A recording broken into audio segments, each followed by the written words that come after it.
Hey, how's it going everyone? My name is Ryan with Iowa Classic Cars and welcome back to the channel. Today we have a pretty specific video, but it is a easy DIY method. It'll cost you under $75 with inflation in today's world to clean and restore a fuel tank at home. All right everyone, so this fuel tank is from my 1949 Chevy Fleetline and it's in pretty good shape. It was full of varnish, so got that all cleaned out. Thankfully on these tanks, which is kind of surprising, they actually have a drain in them. Some of the 50s and 60s cars don't, but a 49 Chevy did. Now, the reason I'm doing this is you can buy a brand new fuel tank for these for about 300 bucks. And I don't want to spend $300, even though buying a new tank is the best way to go to get everything just brand new, clean, fresh. Some people aren't as lucky, you know, like on early 60s Dodges, 71 to 76 Chevy or GM wagons, they just don't make tanks, so you have to fix what you have. The first things first though, you want to get a tank that's not terrible. This one, let me see if I can get some light in here. Maybe not. Nonetheless though, it's got some grime and some rust, but it's not terrible. The tank was undercoated. I don't know if this is from the factory or what this is, but the tank kind of stood the test of time here. A little bit of surface rust on the bottom, but look how thick that undercoating is. So this will be a perfect tank to do our DIY method on. And also, my buddy Felix broke his rib 5 weeks ago running under the garage door. So people have been asking where he's at, and he's back out in business, out in his home. All right, so first things first, we're gonna take this to the car wash. I'm not gonna film this, but just turn on the pressure washer with soap and water, you know, the hot pressurized water with some soap. Clean out the inside. That'll get a lot of the loose debris. Clean the outside, I guess, if you want to. But once we're done there, we'll get into the real magic. Also, if you have an outlet like this one does and a pickup tube inside, make sure to plug it. And keep your sending unit because we will need to plug it here before too long. But first things first, let's go to the car wash, pressure wash this thing, and we'll come back. All right, so now we've gone to the car wash. Safety glasses and gloves are a must here. This is the old sending unit. I took the float off because I'm not really sure if muriatic acid will eat a float or not, but I'm going to use this to seal up the opening. I got 5 gallons of water in here. Before we do that, we have an agitant, which people use bolts or gravel, but a chain, you just pull the whole thing out versus trying to fish bolts out all day. So we're gonna put the chain in. Maybe it's too long of a chain, but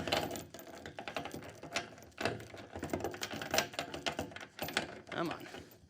There we go. All right, so it's very important you put the water in first and then the muriatic acid. I got this at Lowe's. It was like $10 for a gallon.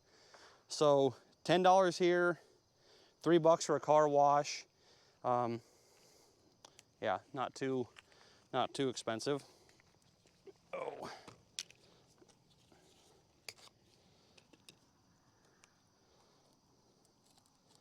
This is some nasty stuff. And of course, here comes the cat.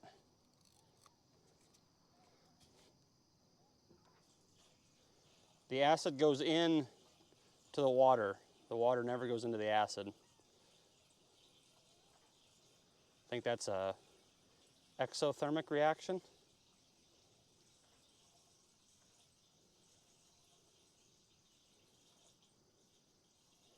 All right, so 5 gallons of water, 1 gallon of acid.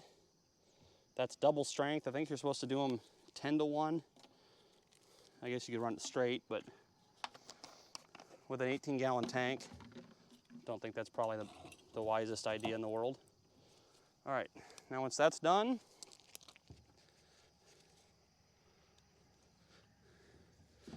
just gonna seal it up.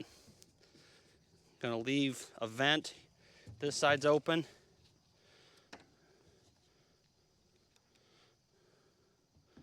Just put the screws back in. All right, so now that that's sealed up,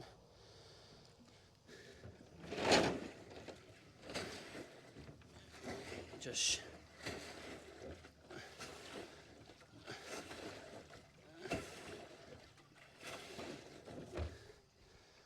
Get that moved around a little bit, get it mixed up, the chain's in there.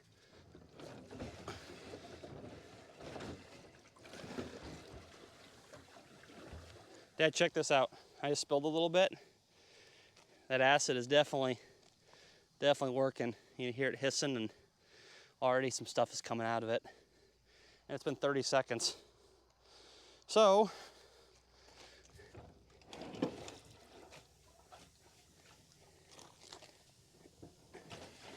yeah, we're just gonna kick this around.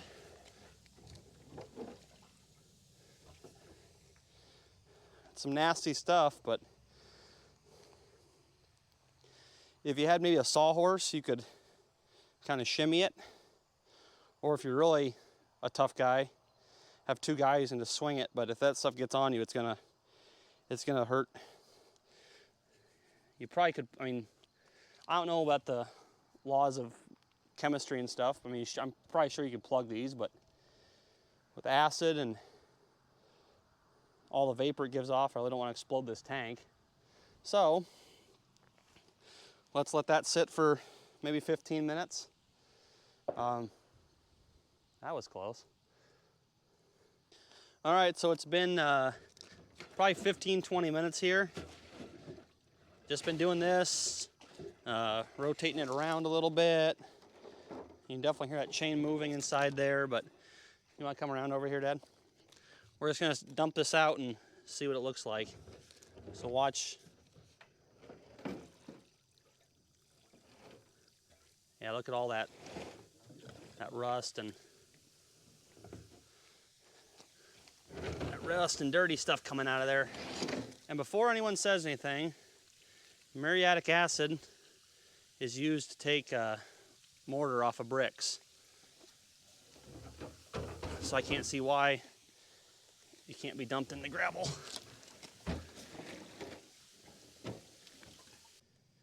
You got rid of a lot of it, but there's still a lot in there. So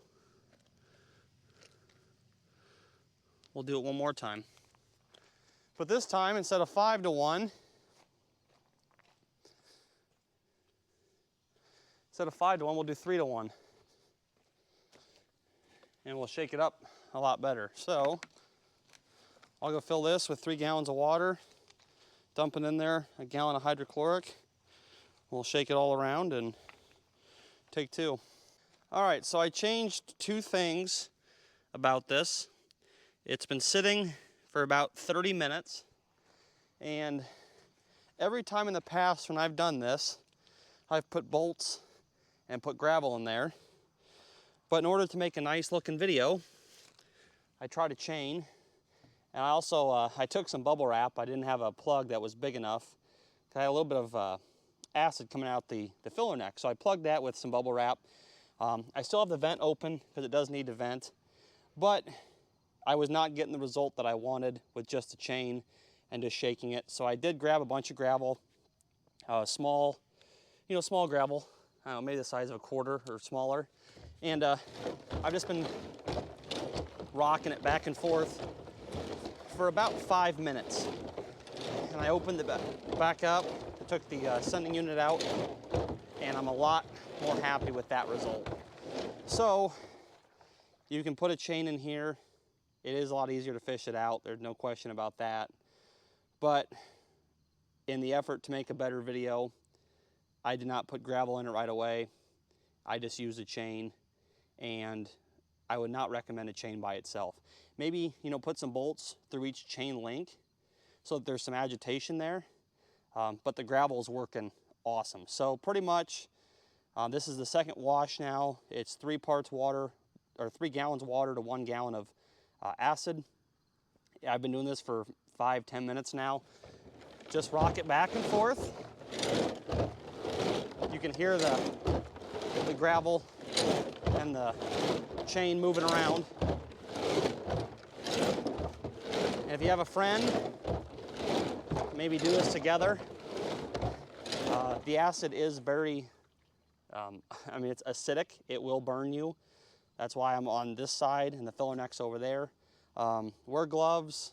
I'm not in the direct line of it, so I'm not wearing eye protection right now, but if I open that up, I have eye protection on. Just do this for like 15-20 minutes and I will show you guys the end result.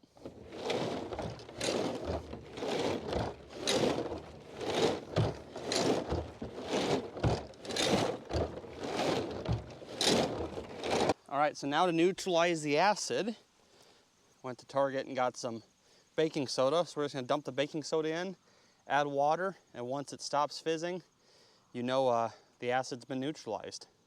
All right, so that took all of 1 hour.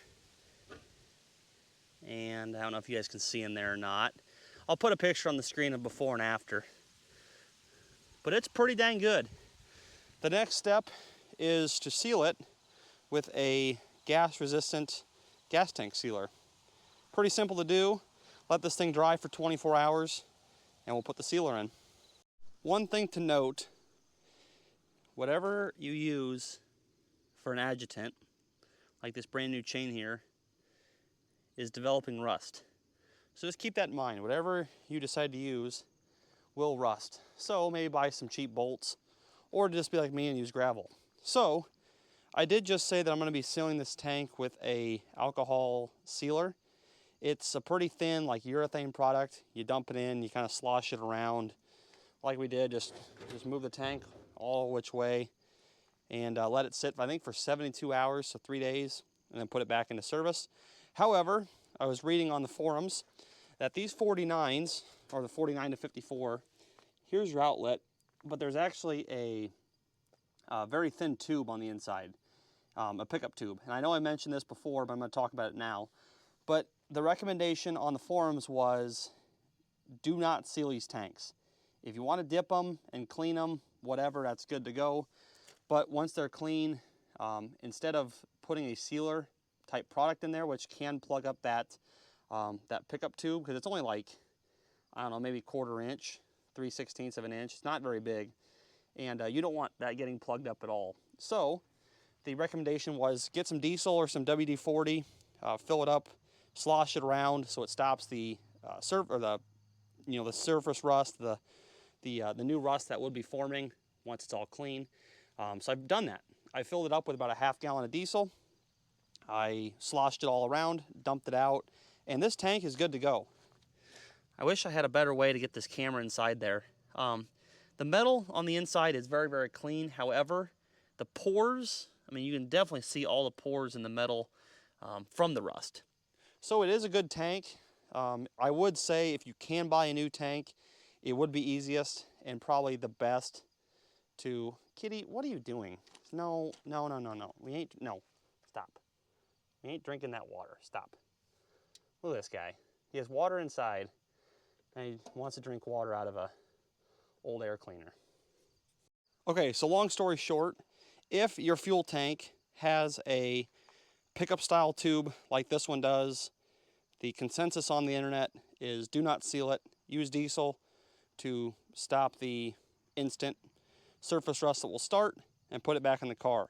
If you have a newer style tank that uses an actual tube in the sending unit itself and you don't have an outlet here, then line it, seal it, and throw it back in the car. However, if you can buy a new tank, I would suggest buying brand new. But if you can't, or you want to be like me and save 200 bucks, then do it this way. It's just as good and it will work.